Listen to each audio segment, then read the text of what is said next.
ఓం శ్రీ గురుభ్యో నమః. భగవద్భక్తులందరికీ హృదయపూర్వక నమస్కారాలు.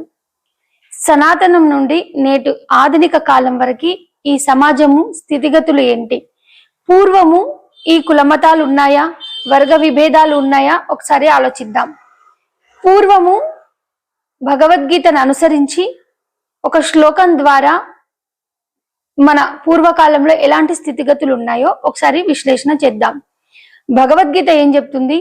చాతుర్వర్ణం మయా సృష్టం గుణకర్మ విభాగశః తస్య కర్తారపి మాం విద్యకర్తారమవ్యయమని చెప్తుంది. అంటే చాతుర్వర్ణం మయా సృష్టం, 4 వర్ణాలు కేవలం పరమాత్మ యొక్క స్థితితోటే ఈ 4 వర్ణాలు ఏర్పడ్డాయి.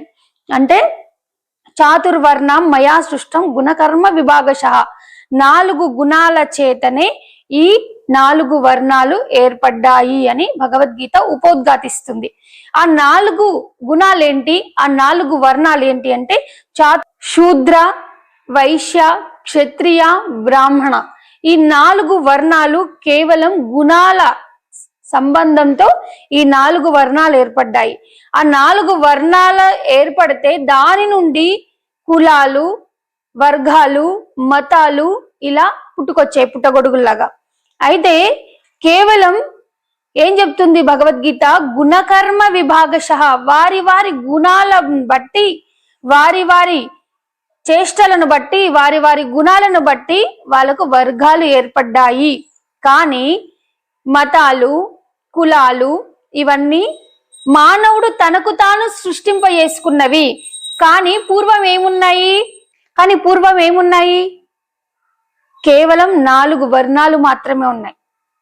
శూద్ర, వైశ్య, క్షత్రియ, బ్రాహ్మణ. ఈ 4 వర్ణాలు 4 గుణాల కలయికచే ఏర్పడ్డాయి పరమాత్మ యొక్క మాయ వలన. పరమాత్మ యొక్క సృష్టి చేత ఈ 4 వర్ణాలు ఏర్పడ్డాయి. ఈ 4 వర్ణ జాతుల వాళ్ళు ఎలా ఉంటారు అంటే, మొదటగా శూద్ర, వైశ్య, క్షత్రియ, బ్రాహ్మణ.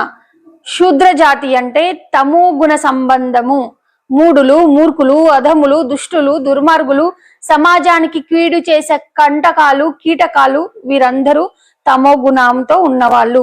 ఇతరుల డబ్బును దొంగిలించే వాళ్ళు, ఇతరులను మోసం చేసి బ్రతికే వాళ్ళు, ఇతరులకు ద్రోహం చేసేవాళ్ళు, ఇతరులను హింసించే వాళ్ళు, ఇతరులను హత్య చేసేవాళ్ళు, వీళ్ళందరూ తమో గుణానికి చెందినటువంటి వారు. వీరు రాక్షస జాతి.